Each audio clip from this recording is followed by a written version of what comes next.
আজকে তৈরি করব সুস্বাদু মজাদার ডিম ভুনা। তার জন্য আমি এখানে ডিমগুলো সিদ্ধ করে নিয়েছি। সিদ্ধ করে দেখতে পাচ্ছেন ডিমগুলো আমি দুই ভাগ করে নিয়েছি। এখন আমি ডিমগুলো ভেজে নেব। তার জন্য এখানে আমি দিয়ে দিচ্ছি সামান্য মরিচের গুঁড়া, হলুদের গুঁড়া, দিয়ে দিচ্ছি লবণ,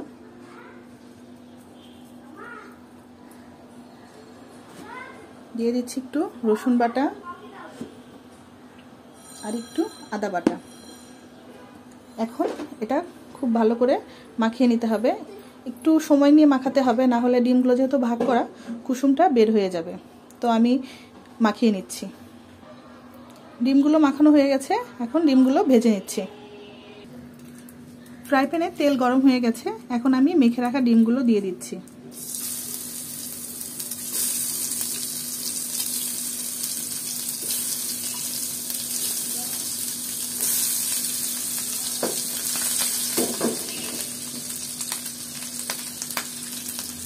ডিমগুলো ভাজা হোক, এদিকে একটি মশলার ব্যাটার তৈরি করে নিচ্ছি।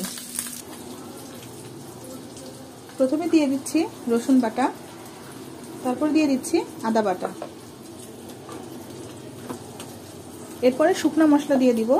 শুকনো মশলার মধ্যে এখানে রয়েছে, যেহেতু কাঁচামরিচ ব্যবহার করব এই জন্য মরিচের গুঁড়াটা কমই দিচ্ছি। দিয়ে দিচ্ছি সামান্য জিরা গুঁড়া, দিয়ে দিচ্ছি হলুদের গুঁড়া,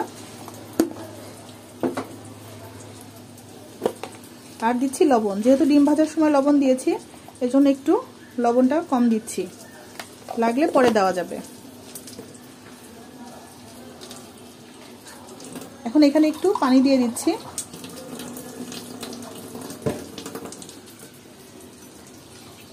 একটু নেড়ে নিচ্ছি। মরিচের গুঁড়া, হলুদের গুঁড়া একটু ভিজিয়ে রাখলে হয় কি জিনিসটা ভিজে ভালো এবং রান্নাতে স্বাদ আসে ভালো। এবার দিয়ে দিচ্ছি সামান্য একটু গরম মশলার গুঁড়া।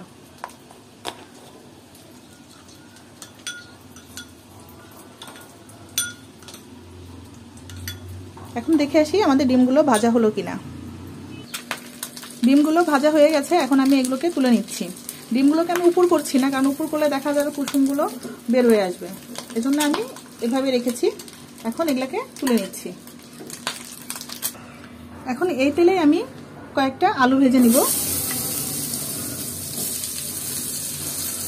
আলুটা অপশনাল, আপনারা পছন্দ না করলে না দিলেও চলবে, তবে আমি একটু দিচ্ছি। আলুগুলো ভালোভাবে ভেজে নেব। আলুগুলো খুব ভালো করে ভাজা হয়ে গেছে, এখন আলুগুলোকে তুলে নিচ্ছি। এখন অন্য একটি কড়াইতে আমি বসিয়ে দিচ্ছি। এখানে আমি তেল দিয়ে দিয়েছি পেঁয়াজ কুচি আর মরিচ কুচি, এগুলোকে ভালোভাবে ভেজে নিচ্ছি, মানে হালকা বাদামি করে ভেজে নেব। পেঁয়াজ ভাজা হয়ে গেছে, এখন ওই মাখিয়ে রাখা মশলাটা দিয়ে দিচ্ছি।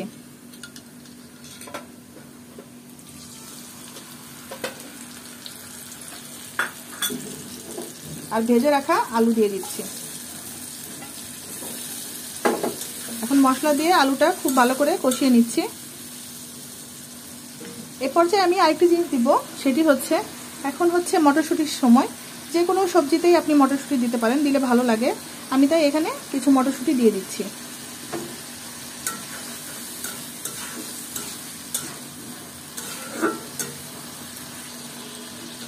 মশলা আর আলু কষানো হয়ে গেছে, এখন এখানে পানি দিয়ে দিব।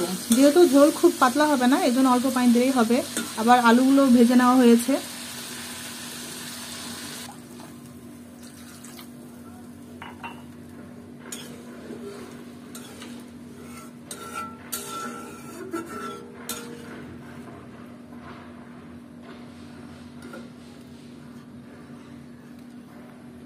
এখন উপর থেকে ডিমগুলো দিয়ে দিচ্ছি। এই ডিমগুলো ভাজলে এত যে মজা, না খেয়ে থাকা যায় না। আমার বাচ্চা অলরেডি একটা খেয়ে ফেলেছে,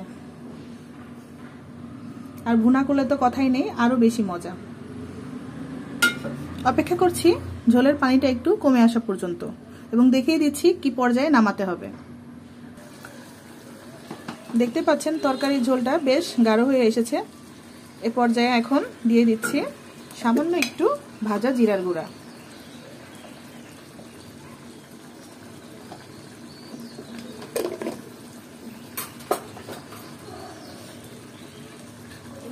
এখন চুলার জাল বন্ধ করে দিচ্ছি। তৈরি হয়ে গেল খুবই স্বাদ, খুবই মজার ডিম ভুনা। আশা করি আজকের ভিডিওটি আপনাদের ভালো লেগেছে। পুরো ভিডিওটি দেখার জন্য ধন্যবাদ।